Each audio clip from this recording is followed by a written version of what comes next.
First article trips agreement को लेकर के है। Trips means trade related aspects of intellectual property rights ठीक है।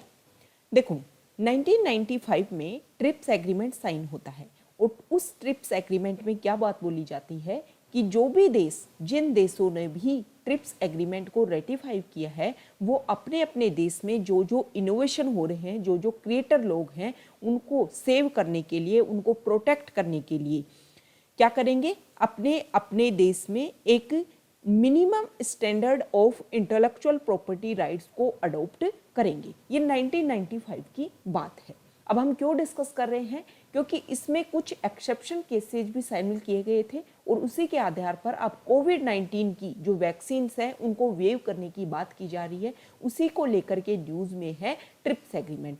अभी ट्रिप्स एग्रीमेंट साइन हुआ, उसमें बोला गया कि हर देश अपने अपने, जो इसने भी ट्रिप्स एग्रीमेंट को साइन किया है, वो क्या करेगा, अपने अपने देश में इंटेलेक्चुअल प्रॉपर्टी राइट्स को प्रिजर्व करने की कोशिश करेगा।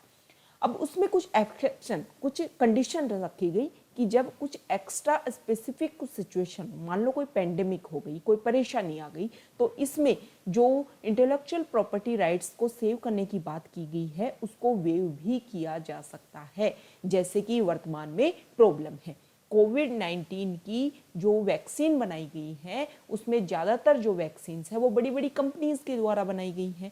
बहुत सारे देश ऐसे हैं, बहुत गरीब देश है, जिनके पास ना टेक्नोलॉजी है, ना रिसोर्सेज है, ना रॉ मटेरियल है ताकि वो वैक्सीन्स को बना पाए। इसी को लेकर के इंडिया और साउथ अफ्रीका चला गया WTO के पास में कि वेव किया जाए इस वैक्सीन का जो इंटेलेक्चुअल प्रॉपर्टी राइट्स है। जैसे फाइजर कंपनी ने फाइजर वैक्सीन बनाई तो उसको लगभग 20 साल का इंटेलेक्चुअल प्रॉपर्टी राइट्स मिल गया, तो उसको वेव किया जाए ताकि और जो कंपनीज हैं वो भी उसको बना सकें, या फिर ये जो कंपनी है वो अपनी टेक्नोलॉजी ट्रांसफर करे या किसी भी तरीके से इस वैक्सीन का ज़्यादा प्रोडक्शन हो ताकि पुअर कंट्रीज के पास में भी वैक्सीनेशन अवेलेबल हो सके। अब देखो, पहले तो इस चीज़ का बहुत ज़्यादा विरोध हुआ। जब इंडिया और साउथ अफ्रीका इस चीज़ के लिए गए तो बहुत ज़्यादा, अक्टूबर 2020 में इंडिया और साउथ अफ्रीका WTO के पास गए ये अपना प्रपोजल लेकर के। लेकिन इस ट्रिप्स एग्रीमेंट के सेक्शन 1457 पार्ट सेकंड जो है ट्रिप्स एग्रीमेंट का, उनको वेव करने की बात की गई। मतलब जो भी कॉपीराइट्स है उनको कवर करता है, industrial designs, patents, undisclosed trade information, इन सबको के लिए ये ट्रिप्स एग्रीमेंट है। और कोविड-19 के ट्रीटमेंट के लिए, कंटेनमेंट, प्रिवेंशन के लिए ये सब कुछ जरूरी है ताकि कोविड-19 पेंडेमिक को रोका जा सके। अब पहले तो क्या हुआ, प्रॉब्लम हुई, सभी देशों ने, सभी कंपनीज ने इसका विरोध किया, लेकिन जब प्रेशर क्रिएट हुआ तो यूएस ने इसमें हामी भरी। यूएस ने बोला कि ठीक है, हम करेंगे, वेव कर देंगे, हम वेव करेंगे इस चीज़ को। मतलब किसी भी कंपनी के ऊपर डोमिनेंस नहीं होगा कि वो ही कंपनी इस इंटेलेक्चुअल प्रॉपर्टी राइट्स का यूज़ करके वो कंपनी ही इसका यूज कर पाएगी, वो कंपनी ही उस वैक्सीन को बना पाएगी। लेकिन यूएस ने एक बात बोली कि हम जो हैं वो टेक्स्ट बेस्ड एग्रीमेंट करेंगे। मतलब डायरेक्ट मिलकर के जो बातचीत होती है उस चीज़ को ऊपर ध्यान ना दे करके उन्होंने बोला कि टेक्स्ट बेस्ड जो एग्रीमेंट है उसके ऊपर डिस्कशन किया जाएगा, वो एग्रीमेंट किया जाएगा। तो सबसे बड़ी कंसर्न की ये बात है। देखो, अब ये बात तो हो गई, यूएस आ गया, सामने आ गया कि हाँ, हम वैक्सीन बनाने में हेल्प करेंगे ताकि सभी लोगों को वैक्सीन मिल पाए, ठीक है। लेकिन अब कुछ प्रॉब्लम्स है। अब प्रॉब्लम्स क्या है, हम थोड़ा सा बैक हिस्ट्री को देखेंगे कि हमने पास्ट में क्या क्या सीखा है, किस किस एग्जाम्पल के थ्रू हम बहुत बेहतर तरीके से समझ सकते हैं, उन सबको हम हमारे कंसर्न में लेकर के आएंगे। जैसे 1990s की बात है, अफ्रीका कंटिनेंट में HIV और एड्स जो क्राइसिस है वो बहुत तेजी से फैल रहा था। उसमें भी उस समय भी ये बोला गया कि ट्रिप्स एग्रीमेंट के तहत ये जो वैक्सीन जो बनाई जा रही हैं उसके लिए उसको वेव किया जाए, जो भी इसकी डोजेज है, जो भी इसकी मेडिसिन हैं, वो सभी लोगों को अवेलेबल हो पाए। क्योंकि अफ्रीका बहुत ही पुअर कॉन्टिनेंट है, ज़्यादातर जो देश है वहाँ के गरीब हैं, उनके पास वो ही इस समय की प्रॉब्लम की तरह सेम सिचुएशन थी। ना रॉ मटेरियल था, ना टेक्नोलॉजी थी और ना उनके पास में मनी था। लेकिन प्रॉब्लम क्या हुई थी है, 1990s में प्रपोजल आता है और 2003 में जाकर के ये अडोप्शन किया जाता है कि हाँ ठीक है वेव किया जाएगा। लेकिन प्रॉब्लम क्या हुई कि मान लो पहले कोई कंपनी ए वैक्सीन बना रही थी, ठीक है, पहले कोई कंपनी ए, कंपनी का नाम है ए, वो वैक्सीन बना रही थी, कोई मान लो जेड वैक्सीन का निर्माण कर रही थी। अब 2003 में वेव ऑफ मिल गया तो दूसरी कंपनी जो है वो भी इस वैक्सीन को बना पाई, क्योंकि इस कंपनी के ऊपर इसका डोमिनेंस तो रहा नहीं। लेकिन उसमें भी कुछ ऑब्स्टेकल्स आई, जैसे कंपनी को वैक्सीन तो बनाने का मौका दिया गया, लेकिन आपको वैक्सीन बनानी है, आपको मेडिसिन बनानी है, लेकिन पहले जो कंपनी बना रही थी उसकी जैसे कलर में आपको अंतर रखना है, लेबल में अंतर रखना है, आपको उसका जो साइज है उसमें अंतर रखना है, और जिस देश को आप अपनी दवाई भेज रहे हो वो देश जिसके पास दवाई जा रही है वो WTO से जाकर के पहले वो क्या करेगा, मतलब अनुमति मांगेगा कि हाँ हमारे पास में क्या आ रही है, वहाँ से वैक्सीन आ रही है, वहाँ से दवाई आ रही है, और जितनी दवाई की अनुमति मिलेगी सिर्फ उतनी ही दवाई बनाई जाएगी उस कंपनी के द्वारा। मतलब वेव ऑफ दिया गया, वेवर किया गया, बोला गया कि हाँ बनाओ, लेकिन बन नहीं पाई। HIV एड्स की जिन लोगों के पास में डोमिनेंस था, जिन कंपनीज के पास में डोमिनेंस था, उन्हीं के पास बना रहा, क्योंकि उसको बनाने के लिए ही बहुत सारी प्रॉब्लम्स फेस करनी पड़ी। अब इस तरीके की जो प्रॉब्लम्स हैं, इसके अलावा और भी की ऑब्स्टेकल्स हैं, ठीक है।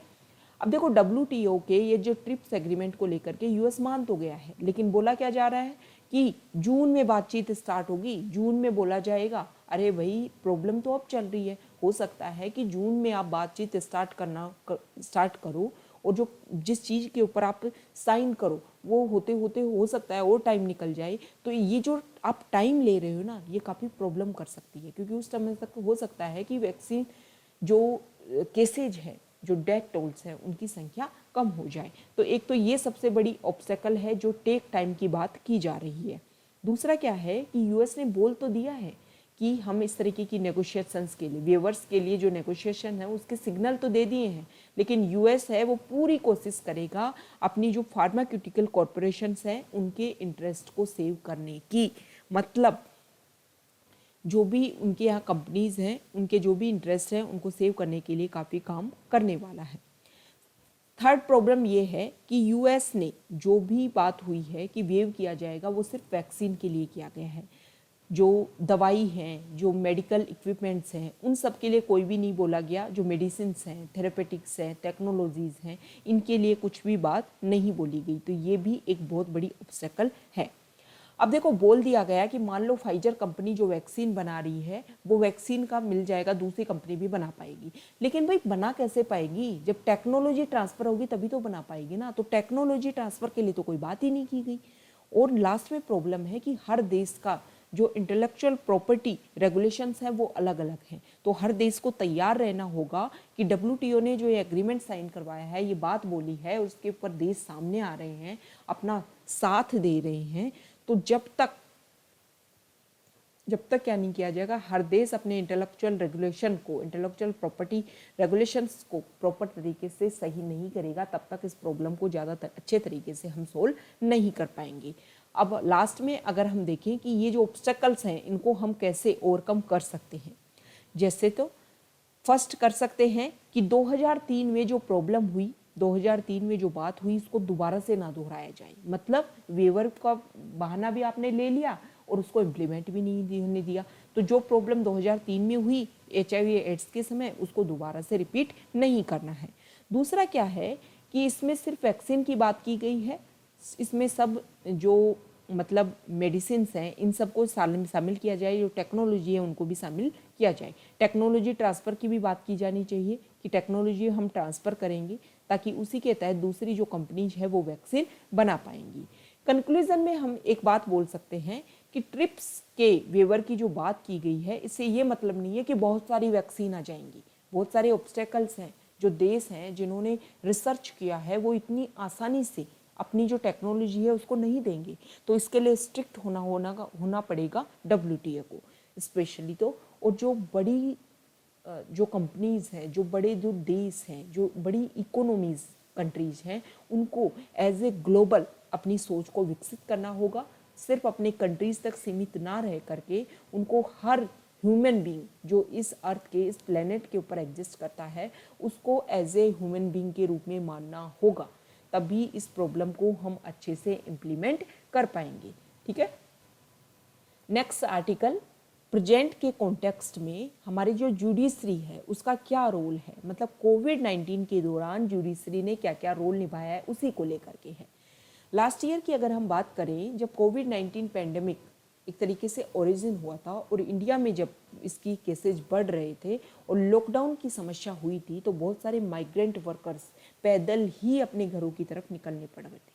उस समय जुडिशरी ने कोई स्टेटमेंट नहीं दिया था स्टार्टिंग में, तो उसको लेकर के काफ़ी आलोचना हुई थी जुडिशरी की, कि जुडिशरी का काम है लोगों के राइट टू लाइफ को, लोगों की जो डिग्निफाइड जो लाइफ है उसके लिए जो बेसिक एसेंशियल चीज़ हैं वो प्रोवाइड करवाई जुडिशरी। अगर एग्जीक्यूटिव और लेजिस्लेचर उसको प्रोवाइड करने में असफल हो रहे हैं तो जुडिशरी ने जब ये रोल प्ले नहीं किया था, तो उस समय क्या हुआ था, जुडिशरी की हुई थी आलोचना, क्रिटिसिज्म हुआ था।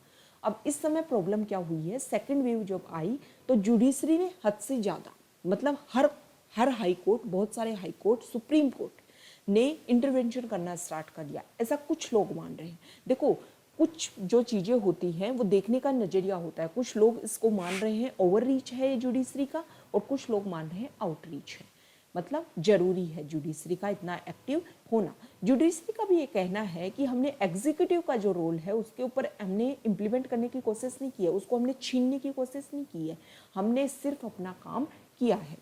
अब प्रॉब्लम क्या हो रही है सेकेंड वेव के दौरान, कि ऑक्सीजन की बहुत ज़्यादा कमी हो रही है, तो बहुत सारे कोर्ट्स ने, स्पेशली कोर्ट्स ने बोला कि वैक्सीन होना चाहिए, ऑक्सीजन डिमांड जितनी ज़रूरी है उतनी होनी चाहिए। जैसे दिल्ली हाई कोर्ट ने बोल दिया था, कर्नाटका हाई कोर्ट ने बोला कर्नाटका को 1200 जो टन है डेली आप अवेलेबल करवाओ। तो इस तरीके से सेंट्रल गवर्नमेंट ने बोला था कि हम एक कमेटी बना देंगे, एक्सपर्ट कमेटी, वो डिसाइड करेगी कि कितनी ऑक्सीजन किसको देना है। तो उसी के आधार पर अब जो सुप्रीम कोर्ट है उसने 12 मेंबर्स की नेशनल टास्क फोर्स बनाई है। तो एक तरीके से मानो तो जो हमारी सेंट्रल गवर्नमेंट है उसकी अनुमति है, उसकी सहमति है इस चीज़ में। ऐसा नहीं है कि सुप्रीम कोर्ट ने इंटरवेंशन कर दिया है, जुडिशली इंटरवेंशन है, नहीं, ऐसा नहीं है। उन्होंने किसी कोर्ट में जब ऐसा बोला गया तो उन्होंने सेंट्रल गवर्नमेंट ने खुद बोला था कि हम एक कमेटी बनाते हैं जिसमें पब्लिक और प्राइवेट जो सेक्टर्स हैं, मेडिकल सेक्टर्स, उससे हम एक्सपर्ट को निकालेंगे और वो एक्सपर्ट डिसाइड करेंगे कि किस तरीके से हम ऑक्सीजन स्टेट और यूटीज में बांट सकते हैं। ठीक है, देखो इससे पहले भी जुडिशरी ने बात की, जब मद्रास हाई कोर्ट ने स्पेशली ओरली कमेंट किया इलेक्शन कमीशन ऑफ इंडिया के द्वारा कि सेकेंड वेव को बढ़ाने में इलेक्शन कमीशन ऑफ इंडिया ने मेजरली अपना रोल प्ले किया है और उनको एज ए मर्डरर उनके ऊपर केस चलना चाहिए। तो इस तरीके का देखो जुडिशरी जो है वो अपना काम कर रही है, लेकिन ऐसा नहीं है कि जुडिशरी जो कर रही है वो गलत कर रही है, किसी का अधिकार छीनने के लिए कर रही है, ऐसा इस आर्टिकल में बोला गया है। जुडिशरी अपना रोल प्ले कर रही है। इस आर्टिकल में ये भी बोला गया है कि वर्तमान में जो ऑक्सीजन की कमी की वजह से लोगों की डेथ हो रही है, तो जुडिशरी ने ये बोला है कि राइट टू हेल्थ और बेसिक हेल्थ प्रोवाइड करने में, राइट टू लाइफ को प्रिजर्व करने में जुडिशरी का रोल है। उनके फंडामेंटल राइट्स वायलेट हो रही हैं तो इसमें जुडिशरी रोल प्ले कर सकता है, ऐसा जुडिशरी के द्वारा बोला गया है। जुडिशरी ने क्लियर इस बात को बोला है। DY चंद्रचूड़ जो इस कमेटी इस बेंच के हेड थे, जो सुओ मोटो प्रोसीडिंग्स के तहत हियरिंग कर रहे थे, उन्होंने बोला कि हम एग्जीक्यूटिव के रोल को छीन नहीं रहे हैं, सिर्फ हम कोशिश कर रहे हैं कि स्टेट के जो स्टेक होल्डर्स हैं वो अपने अपने रोल को मेजरली अच्छे से प्ले करें, और जब उनकी पोजीशन क्लियर हो जाएगी तो इस तरीके से हम ओवररीच नहीं करेंगे। तो ये हमारा डिस्कशन था। Okay, thank you.